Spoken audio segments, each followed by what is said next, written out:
And welcome to Spaceriffic Reviews. I'm Kevin T. Rodriguez of themoviewizard.com. Hi, I'm Marco. Yep, and today we're reviewing one of our favorite directors, a new Kevin Smith film. Tell us about it. I will. The new Kevin Smith film is Cop Out. It stars Bruce Willis and Tracy Morgan. It's a buddy cop film.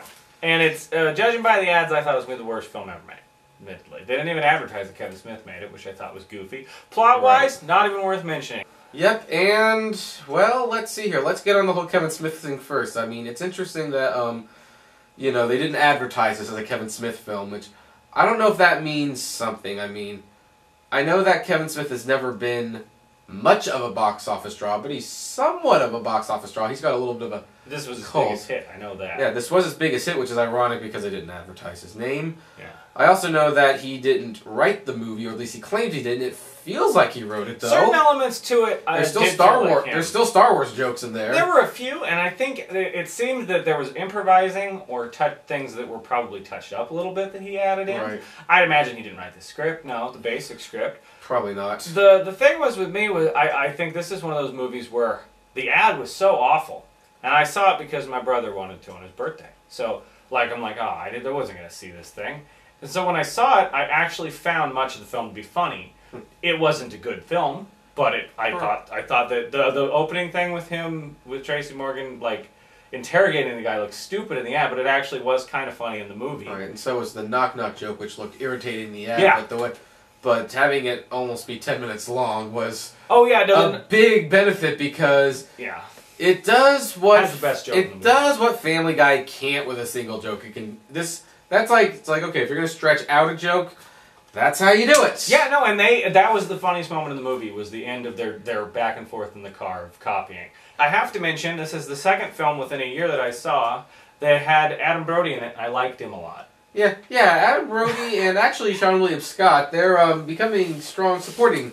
No, Adam Brody, yeah, especially there at the end, he gets like a thumbs up sort of thing from Kevin Pollak, and he kind of gets this look at it. That was pretty damn funny. Right. The movie itself is borderline awful. No, I like Kevin Smith. Kevin Smith is not a good director. He's a good writer. He's a good writer, and him not writing the script probably hurts this film. You see, personally, I feel it's incomplete.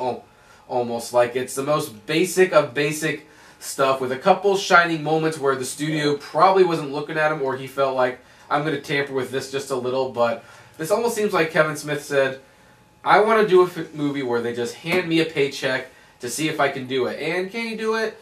No, probably not. Should probably stick to writing. Maybe he should even stick to acting, because a couple supporting roles he had recently, particularly in that Jennifer Garner movie, it's like, well, you know, he's actually not... I don't know if he's a good actor, but he's a likable presence. I put it as that him and M. Night Shyamalan need to team up, where M. Night Shyamalan directs it and he writes it. Because he can write a good script. He can't direct worth crap. He's basically directing a stage play. Everything that's shot is always just a straightforward, here you go, everybody walk in, everybody walk to the other side.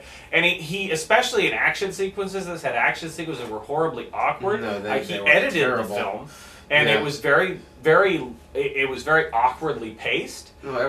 No, everything about it was awkward, and I mean, I kind of look back to Clerks, and it's like, it is, the pacing and the editing and the shots are as immature in this movie as they are in Clerks, but Clerks you kind of give a passing grade to, because it's like, it costs 50 cents to make, so you're not going to look for the visuals, but holy cow, is that thing brilliant. Yeah, no, I like Clerks quite a bit. It's the Kevin Smith is a guy that, he's one of the few directors that I really like, that I don't think he's made something that I absolutely adore in that, oh, this is one of the best movies ever. I like Clerks a lot. I think it has things I don't like in it.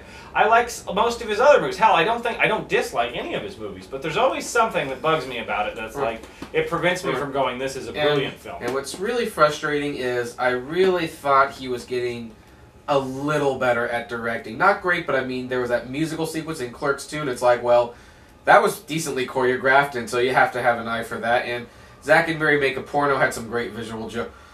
So and it has some good moments. It feels like a big step back, and I don't know if it was just because he's a bad director, his heart wasn't really in this, maybe it's both. I'm going to give it 1 star. It feels very incomplete. I don't know even know if I'd say rent it, because, I mean, it's borderlines on typical so well, see, the much typical, it's maddening. I like the typical thing. This is the thing that worked for this movie. It's very obvious to me that Kevin Smith made this movie. And it's a guess, but he made it because he got to make a movie with Bruce Willis, and it's a buddy cop film. It's a total genre, 48 Hours, Nick Nolte, Eddie Murphy situation.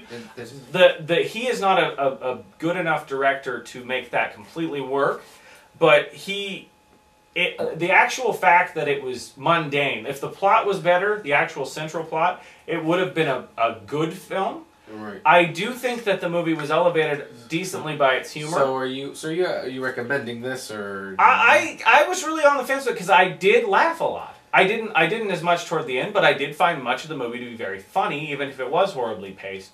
Again, I have to go with at least 2.5 stars, almost 3. I mean, I almost want to pass it because I did think it was very funny. Oh, come on, give it 2.5. Don't quite pass it. It's made its money back. You can't hurt it any more than it. Oh, that's true. It is a little late. No, I can't give it a complete pass because it wasn't a good film. Yeah. But it was funny. Well, I forgot. I might almost, just because Kevin Pollux did a brief Robert De Niro impression. That was pretty damn awesome. Oh, I forgot about that. That was fucking awesome. No, I can't. I'm sorry. I know what you're... stars. I know what you're... No. Sick.